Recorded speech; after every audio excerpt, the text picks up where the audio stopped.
While we're waiting for the arrival of baby 2.0, we hear that Kate Middleton is planning to honour the baby's late grandmother. Let's go to Katie Nicholl, our royal correspondent, now with more. Katie, what can you tell us about this? Yeah, she is. She's apparently, according to OK Magazine, putting together a trinket box, a treasure chest, if you want, of memorabilia, sentimental things, though, that I think George and baby number 2 can both really have some idea of the grandmother that they will never get to meet. Of course, to you and I and the rest of the world, she is and always will be the most famous royal ever, I think, apart from the Queen. It's very fair to say. But of course, these little children will never know Diana, and Kate's putting together a box of mementos. I think that's going to be some voice recordings that Diana left for William and Harry for the times when she was travelling, so that they would always hear her voice. Photographs, letters, mementos really that will give those children some idea of the sort of woman that Diana was. I think it's Kate's way of making sure that the granny number 2 will be remembered always.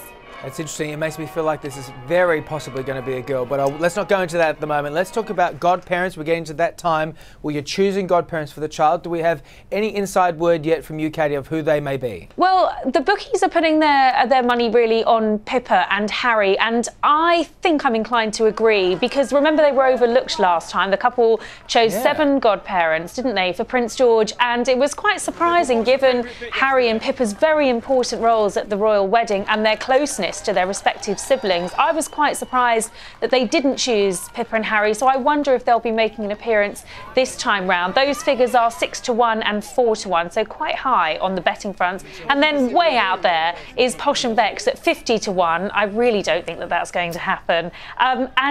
Prince William's cousin Eugenie, Princess Eugenie.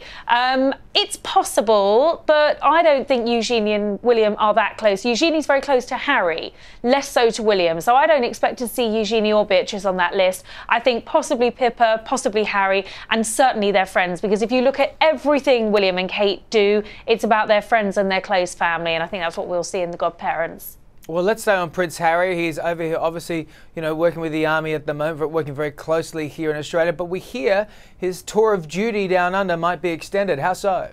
Well, he's going to be taking a tour, an official tour of New Zealand. He's going to be leaving on the 9th of May. It's just been announced, and he'll be out there until the 16th of May. As you would expect, he's doing all the major cities, so Wellington, Auckland, Christchurch. So treading in William and Kate's footsteps, because of course they were the last key royals to be out there trekking around New Zealand. I think Harry's really looking forward to it. I got an email from his spokesperson today saying that he's very, very excited.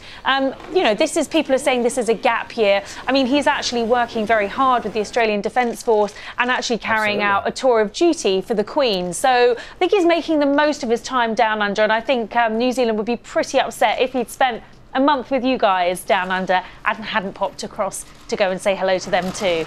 We have to keep everybody happy. He has to be diplomatic. But while we're still on Harry, we hear that he had a cheeky side. We all know he has a cheeky side, but we hear he had that all the way back when he was a little kid. What more can you tell us, Katie? Well, forging notes. I mean, we've all done it, but so have Princes William and Harry. And when it came to getting their favourite meals, apparently they had a habit of forging notes from their nanny, because it was the nanny who decided the menu at Kensington Palace. And being strict parents, Charles and Diana wanted them to have, the best of British fare. Well, of course, all William and Harry really wanted was some pizza, which is what all kids want. So they forged letters from their nanny requesting pizza, but surprise, surprise, I think the handwriting might have been a bit of a giveaway, and they ended up with roast chicken instead. Ever the rebel, even way back then. That's why we love him. Well, Katie, we love you too. We'll speak to you a little bit later on the week. Katie Nicholl, will speak to you soon. Take care.